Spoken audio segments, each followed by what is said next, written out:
नमस्कार, मी विजया. संवाद live TV मध्ये आपलं मनपूर्वक स्वागत. घेऊयात राज्यातील महत्त्वपूर्ण बातम्यांचा वेगवान आढावा. संवाद सुपरफास्ट. नाशिक शहरातील कायदा सुव्यवस्था अबाधित राहण्यासाठी तसेच सार्वजनिक शांतता टिकवून ठेवण्याकरिता आणि सर्वसामान्यांना भयमुक्त वातावरणाची निर्मिती करून देण्यासाठी आयुक्तालयातील पोलीस ठाण्यांचा कारभार सुधारण्याची मोहीम आयुक्त विश्वास नांगरे पाटील यांनी हाती घेतली आहे. या शहरात गुन्हेगारांना राहता येणार नसल्याचा संकेत त्यांनी अगोदरच बोलून दाखवला होता. त्यानुसार गुन्हेगारांच्या मुसक्या आवळण्याबरोबरच त्यांनी आपल्या धोरणात्मक आराखड्यानुसार धडक कारभाराला सुरुवात केली आहे. नगर शहरात पुन्हा एकदा चोरट्यांनी धुमाकूळ घालायला सुरुवात केली आहे. नगरमधील चेतना कॉलनीतील बंगल्यात घुसून चोरट्यांनी 10 लाख रुपयांचा ऐवज चोरून नेला. यात 62 तोळ्यांचे दागिने आणि 1,81,000 रुपयांची रोख रक्कम चोरीला गेली. मंगळवारी रात्री ही चोरीची घटना घडली. या प्रकरणी आडत व्यापारी राजेंद्र कांतीलाल चंगेडिया यांच्या फिर्यादीवरून चोरट्यांविरुद्ध कोतवाली पोलीस स्टेशनला गुन्हा नोंदवण्यात आलाय. लोकसभा विधानसभा यासोबतच निवडणूक कोणतीही असो, निवडणूक लढवणारे उमेदवार आपापल्या अधिपत्याखालील असणाऱ्या शिक्षण संस्था, सहकारी संस्थांमधील कर्मचाऱ्यांच्या निवडणुकीच्या प्रचारासाठी खुबीने वापर करतात. मात्र आता संस्थेमधील कर्मचाऱ्यांना प्रचारासाठी जुंपणे उमेदवाराला धोक्याचे ठरणार आहे. कारण कोणत्याही परिस्थितीत राजकीय उमेदवारांच्या प्रचारासाठी संस्थेतील मनुष्यबळाचा वापर केला जाणार नाही. या संदर्भातील लेखी हमीपत्र संबंधित संस्था चालकांना द्यावे लागणार आहे. तसे निर्देश जिल्हा निवडणूक यंत्रणेने दिलेत. पुण्यामध्ये लष्कर अधिकाऱ्यांच्या स्टाफसाठी दिलेल्या बंगल्यांमध्ये दारू पिण्याच्या वादातून हत्या करण्यात आली. बंगल्यात दारू पिण्यासाठी सर्वजण एकत्र जमले असताना त्यांच्या दारू पिण्यावरून वाद झाला. त्यात 5 जणांनी चिडून गोपाळ कांबळे याला मारहाण केली. त्याच्या डोक्यात दगड घातला आणि हत्यारानं त्याच्यावर वार केला आणि तिथेच गोपाळचा मृत्यू झाला.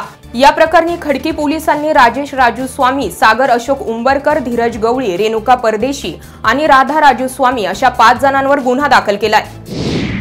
महापालिका प्रशासनाने थकीत घरफाळा वसुलीसाठी धडक मोहीम हाती घेतली आहे. मार्च अखेर असल्यानं मोहीम अधिक तीव्र करताना बुधवारी थकीत घरफाळा प्रश्नी जीटीएल कंपनीचे 2 मोबाईल टावर आणि इंडियन ऑइल कॉर्पोरेशनचा पेट्रोल पंप सील केलाय.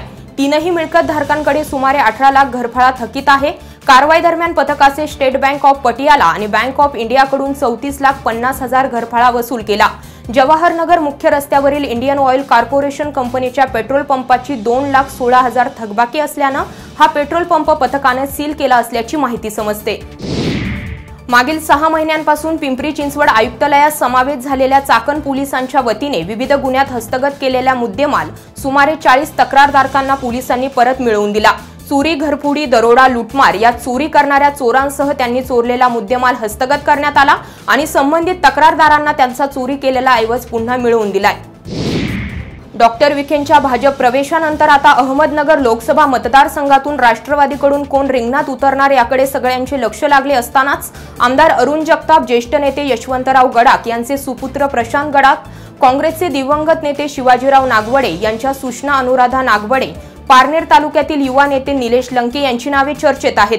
मात्र शेवटच्या टप्प्यात जिल्हा परिषद महिला व बाल कल्याण समितीच्या सभापती अनुराधा नागवडे यांचे नाव उमेदवारीसाठी आघाडीवर असल्याचे सूत्रांकडून कळते. तर आज संध्याकाळपर्यंत राष्ट्रवादी काँग्रेस नावांची चाचपणी करून उमेदवारांचे नाव घोषित करण्याची चिन्हे आहेत. लोखंडी रॉड घेऊन सोलापूरहून पुण्याच्या दिशेला जाणाऱ्या ट्रकने अचानक ब्रेक मारल्यामुळे रॉड केबिनमध्ये घुसून 3 जण जागीच ठार झाले. ही घटना पुणे सोलापूर महामार्गावर यवतजवळील कासुर्डी टोलनाका येथे घडली. अपघातात ट्रकच्या केबिनचा चेंदामेंदा झाला असून सर्व मृत परप्रांतीय असण्याची शक्यता आहे. अपघाताची माहिती मिळताच यवत पोलिसांनी घटनास्थळी पोहोचून मदत कार्य सुरू केले. मृतदेह केबिनमध्ये अडकले असून त्यांना बाहेर काढण्याचे काम रात्री उशिरापर्यंत सुरू होते. या प्रकरणी यवत पोलीस पुढील तपास करीत आहेत. नवीन घडामोडी जाणून घेण्यासाठी पाहत रहा संवाद लाईव्ह टीव्ही. धन्यवाद. राज्यभरात झपाट्याने विस्तारत असलेल्या संवाद लाईव्ह टीव्हीसाठी पूर्ण वेळ प्रतिनिधी नेमणे आहे.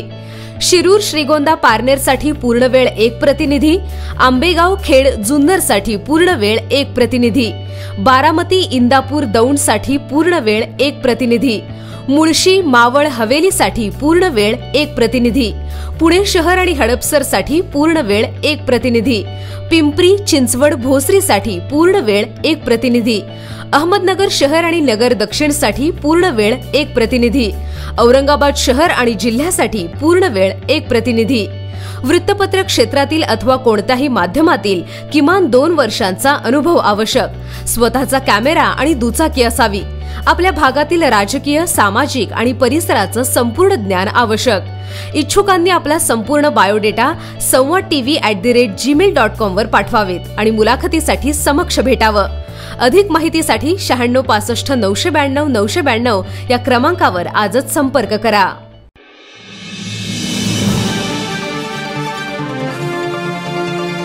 संवाद लाईव्ह टीव्ही, आपला विश्वास, आपलं चॅनल.